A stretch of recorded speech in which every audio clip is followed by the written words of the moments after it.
Praise ప్రభువైన యేసు నామములో అందరికీ వందనములు. ఈ దినం దేవుని వాక్యం నుంచి యెహోషువ గ్రంథం 6వ అధ్యాయము 27వ వచనం.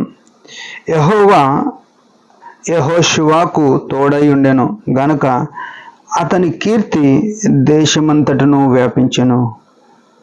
ప్రియమైన వాళ్ళారా, ఇక్కడ దేవుడు సెలవిచ్చిన మాట చూడండి. ఏమంటే యెహోవా యెహోషువకు తోడై ఉండెను. ఈ దేవుని గురించి ఆలోచన చేస్తే మన ప్రభువు, మన విమోచకుడు, మన రక్షకుడు ఎట్లాంటి దేవుడు అని ఆలోచన చేస్తే యెషయా గ్రంథం 6వ అధ్యాయం 3వ వచనంలో కనబడుతుంది. ఈ దేవుడు పరిశుద్ధుడు పరిశుద్ధుడు పరిశుద్ధుడు అని మానక రాత్రింపగలు పొడవబడే దేవుడు. ప్రకటన 4, 8, 9, 10 వచనాలు చూస్తే 24 పెద్దలు, 4 జీవులు రాత్రి బగళ్ళు వారు పరిశుద్ధుడు పరిశుద్ధుడు, మహిమ ఘనత స్తుతి ప్రభావం పొందనరుడు అని చెప్పి కిరీటములేసి ఆయనను మహిమపరుస్తున్నాడు. ఈ పరిశుద్ధత కలిగిన దేవుడు, ఈ మహిమ కలిగిన దేవుడు, ఈ ఆరాధింపబడుతున్న దేవుడు, ఈ మహిమలో ఉన్న దేవుడు, ఔన్నత్యం కలిగిన ప్రభువు యేసు ప్రభు. ఆ ప్రభువు ఏమంటున్నాడు ఇక్కడ అంటే యెహోషువకు తోడై ఉండెను. ఈ మాట మనం ఒకసారి మన జీవితంలో నోట్ చేసుకోవాలి, అండర్లైన్ చేసుకోవాల్సిన మాట. యెహోవా యెహోషువ, ఆ పరిశుద్ధుడైన దేవుడు, పవిత్రుడైన దేవుడు, ఆ గొప్ప దేవుడు, మహిమగల దేవుడు ఒక మనిషికి తోడుగా ఉన్నాడు. అంటే ఈ మనిషి పట్ల ఎంత ప్రేమ ఉంది ఆయనకు. ఆయన జాలిగల దేవుడు, కరుణా సంపన్నుడు, ఆయన ఎంతైనా నమ్మదగిన దేవుడు. ఈ మనిషితో కూడా ఉన్నాడు ఆ దేవుడు. ఒక గొప్పోడు తక్కువతో ఉండడం కష్టం, తక్కువడు గొప్పతో ఉండడం సాధ్యపడుతుంది. ఉన్నతమైన వ్యక్తితో ఒక పేదవాడు ఉంటే పేదవానికి విలువ వస్తుంది.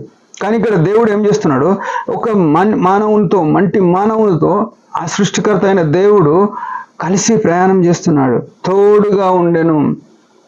ప్రియమైన వాళ్ళారా, ఈ అనుభవం మనలో ఉందా? బాప్తిసం తీసుకుంటాం, శిలువ రక్తంతో విమోచింపబడ్డాం, యేసు ప్రభు శిలువను గురించి అనేకులకు ప్రకటిస్తుంటాం. అయినప్పటికీ ఆ దేవుడు మనతో ఉన్నాడా లేడా అనే అపోహలో బతుకుతుంటాం.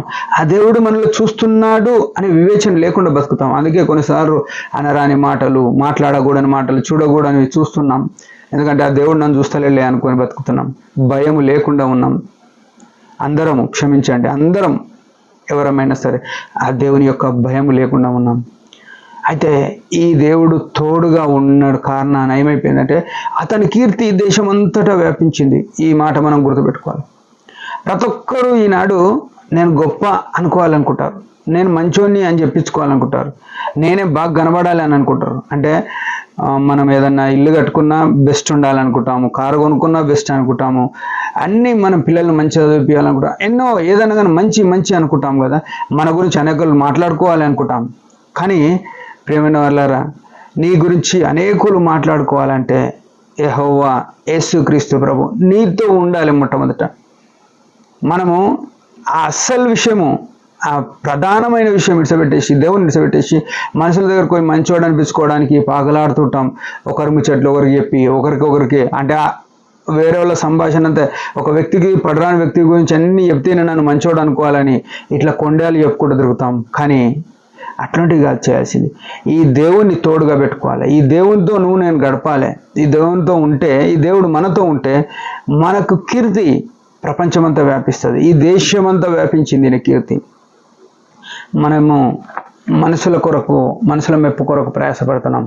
కానీ అస్సలు విషయం ఏంటంటే యేసు ప్రభువుతో మనం గడిపేది నేర్చుకుంటే, ఆయన మనతో ఉంటే ఆటోమేటిక్ మన కీర్తి ప్రపంచం, దేశం వ్యాపిస్తుంది. అట్లా మన కీర్తి కొరకు కాదు కానీ ప్రభు మహిమ కొరకే మనం పాటుపడాలి. ఉదయకాలం అట్లా మన ప్రభు సాయం చేయను. ఒక చిన్న ప్రార్థన. పరమ తండ్రి యేసు ప్రభు నామమును బట్టి వందనాలు. ఉదయకాలం ఇచ్చిన ఆయుష్ను బట్టి స్తుతిస్తూ ఆరాధిస్తున్నాం. ఘనమైన దేవ, యెహోషువలే మేము కూడా నీ తోడు కలిగి జీవించుటకు, మా కీర్తి వచ్చినా అది నీ పాదాల చెంత పెట్టుటకు కృపణీయమని యేసు ప్రభు నామములో ప్రార్థిస్తున్నాం తండ్రి. ఆమెన్. మీరందరి పరిచయం గురించి భారంగా ప్రార్థన చేయండి. Praise the lord.